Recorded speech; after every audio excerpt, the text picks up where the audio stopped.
मेरी एक बात आप सब याद रख लो, अब दिल्ली में ही नहीं, हिंदुस्तान के हर बड़े शहर में एक काम होगा। जब आपकी अगर कोई प्राइवेट नौकरी भी लगेगी तो आपका पुलिस वेरिफिकेशन अनिवार्य होगा, और वेरिफिकेशन में आपको एक गवाह चाहिएगा, और उस गवाह से सिर्फ और सिर्फ एक ही चीज मांगी जाएगी, वो होगा आधार कार्ड, आईडी के तौर पे। दूसरा, अगर आपको अपने बच्चे की शादी करनी है तो भी अब आपको पुलिस से परमिशन लेनी पड़ेगी कि आप शादी करें। यदि आपको अपने गली में कोई प्रोग्राम करना है, जैसे कि कुआं पूजन हो गया, जैसे कि बर्थडे की पार्टी होगी, या जैसे कोई भी फंक्शन जिसमें 10 से ज्यादा लोग इकट्ठे होंगे, तो आपको प्रशासन की पूरी परमिशन चाहिए होगी, तभी आप कर सकते हैं। आने वाले टाइम में ऐसा भी होगा कि अगर आपके एक से ज्यादा अकाउंट होंगे तो आपको गवर्नमेंट को बताना पड़ेगा कि मेरे एक से ज्यादा अकाउंट है, और वो ऑलरेडी आपको भी बताना पड़ेगा। ऐसा नहीं है कि वो खुद वेरीफाई करेंगे। तीसरी बात, अब फाइन जो आपका लगेगा वो आपको कोर्ट के चक्कर नहीं काटने पड़ेंगे, सिर्फ पैसे ही आपको देने पड़ेंगे और आप छूट जाएंगे। पहली बार जब फाइन लगेगा तो आपके पैसे कम लगेंगे, दूसरी बार ज्यादा लगेंगे, तीसरी बार 3 गुना लगेंगे।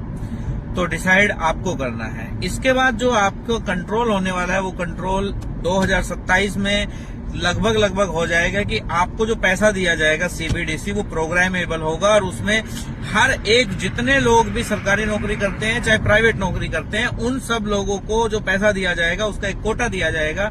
इतना पैसा स्पोर्ट्स में खर्च करोगे, इतना पैसा दारू के लिए खर्च करोगे, इतना पैसा घूमने में खर्च करोगे, इतना पैसा होटल के लिए खर्च करोगे, इतना पैसा शॉपिंग के लिए खर्च करोगे, इतना पैसा अनाज खरीदने के लिए खर्च करोगे, और उसकी टाइम लिमिट भी दी जाएगी कि आपको ये पैसा सिर्फ और सिर्फ इस अवधि के अंदर खर्च करना है। यानी कि आपके पैसे पे अब पूरा का पूरा शिकंजा हो जाएगा। आपकी आजादी, बच्चा पैदा करते हैं तो रजिस्ट्रेशन कराने की जरूरत है, और यहाँ भी होगा कि अब अगर आपको मृत्यु के लिए अगर शमशान घाट भी जाना है तो वो भी आपको पहले से ही बताना पड़ेगा। मेरी इन बातों को याद रखना, और ये आने वाले टाइम में आपके साथ होने वाला है। हर एक चीज, हर एक सेवा आपकी लिमिटेड कर दी जाएगी। हर एक चीज, आप पार्क में घूमेंगे तो आप पैसे देंगे, आप रोड पे चलेंगे तो पैसे देंगे, यानी कि हर चीज आपको दी जाएगी, और फिर आपको यहाँ सब घूमने की और करने की परमिशन भी दी जाएगी। जैसे आप पार्क में महीने में 20 दिन जा सकते हैं, या पार्क में महीने में 30 दिन जा सकते हैं। अब अगर आप ज्यादा जाते हैं या कम जाते हैं तो फिर उसके लिए सोशल क्रेडिट सिस्टम लाया जाएगा, जो लगभग 2030 के अंदाजन, मुझे है कि 2030 के अंदाजन तक वो आ जाएगा। ये सब इन्फॉर्मेशन मुझे कहाँ से मिलती है? ये सब इन्फॉर्मेशन मुझे मिलती है जो इकोनॉमिक फॉर्म है उसकी वेबसाइट से, और आप जाइए और वहाँ देख सकते हैं। छोटे छोटे कामों के लिए आपके शरीर के अंदर एक चिप लगाई जाएगी, जिसे RFID चिप कहते हैं, और वो चिप से ही आप पेमेंट कर सकते हैं। आपके फेस को पढ़ने के लिए FRC लगाया जाएगा, फेस रिकॉग्नाइजेशन कैमरा लगाया जाएगा। वो आपके फेस से ही आपके बैंक अकाउंट से आपका टोल टैक्स, आपका जितने टैक्सेस हैं वो सब उसी से कटेंगे।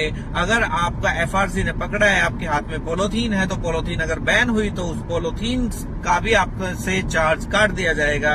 अगर बाइक पे आप 3 लोग बैठे हैं और अगर 3 लोगों का चालान है तो FRC आपकी गली में लगा होगा और वहां भी चालान काट दिया जाएगा। आपको सब सुविधाएं इतनी दी जाएगी जितने में आप जिंदा रह सके, आप मर ना सके। ऐसा समय आने वाला है कि आपके पास सब कुछ होगा लेकिन कुछ भी अपना नहीं होगा। जैसे पैसा है, पैसा बैंक में पड़ा है, बैंक जब चाहे तब चाहे आपके ऊपर कोई भी एलिगेशन लगा के आपके पैसे को होल्ड कर सकता है। जमीन PPP मॉडल से जब चाहे जिस कंपनी को चाहिए आपके खाते में पैसे डाल के ली जा सकती है।